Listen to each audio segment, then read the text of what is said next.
Grab a pencil and paper because I will make you draw this cool. I finally got round to studying Nick Dragotta's style and man am I digging it. Sometimes you look at an artist's work and you just think it's so cool but you can't quite put your finger on why. And in that case I start looking for patterns. The first thing I notice is something the classics knew well, which is opposition. A trick that I first read about in the Desmond Morris controversial book The Naked Ape, where he showed pictures of cowboys in John Wayne movies next to Michelangelo's statue of David. Yes, I'm linking Dragotta to Michelangelo. The Greeks put that in their statues of gods as well. See here how the shoulder and hip line do the opposite and the knees bend towards each other. You'd think that would look feminine, right?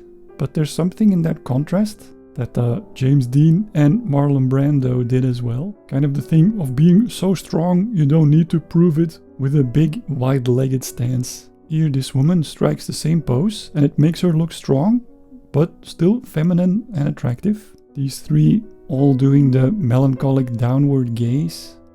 So what about this wide-legged stances then, I hear you say?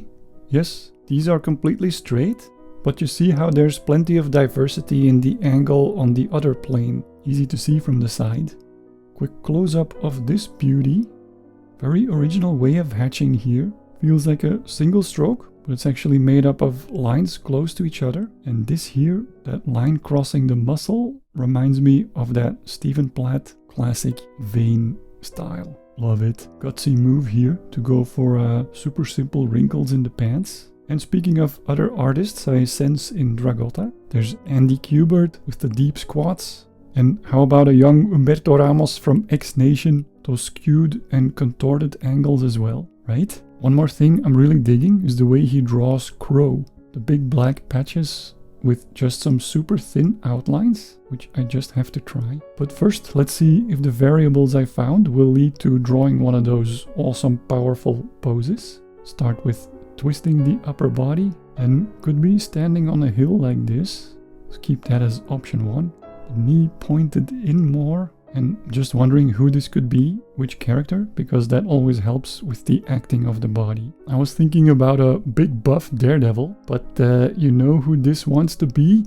If I straighten that leg, this is Captain America with that retro suit, like in that first movie where his costume is made just of cloth.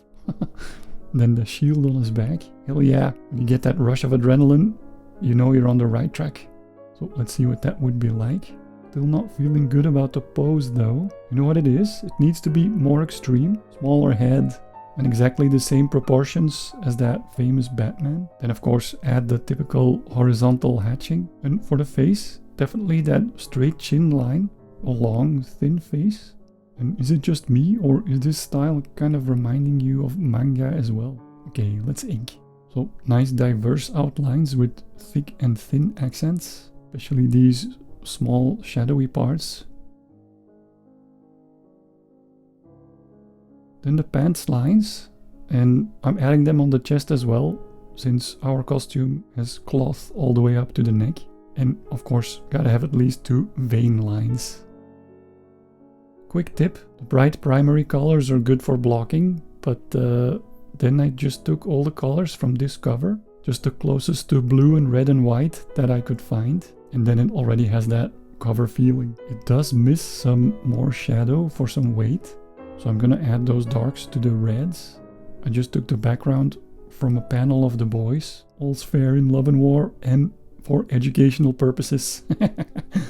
And oof, spotting blacks is a skill all to its own, as you can see. Looks weird, and maybe because it's only in the reds, so it's too heavy. This one here has a ton of shadows. But then in this one, only the dark parts have them, except for that one cast shadow. So it should work. And you know what I think the problem is? It's that red, it's too light. So let's darken it. Yeah, better. Then the background needs some more red as well. Purple perhaps.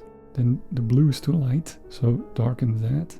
Add a highlight and yeah boy, I'm letting this one go. Style analysis done. I didn't get to the crow style, but I'm gonna make a specific video about how different artists tackle drawing a black suit, because this is such a fun topic.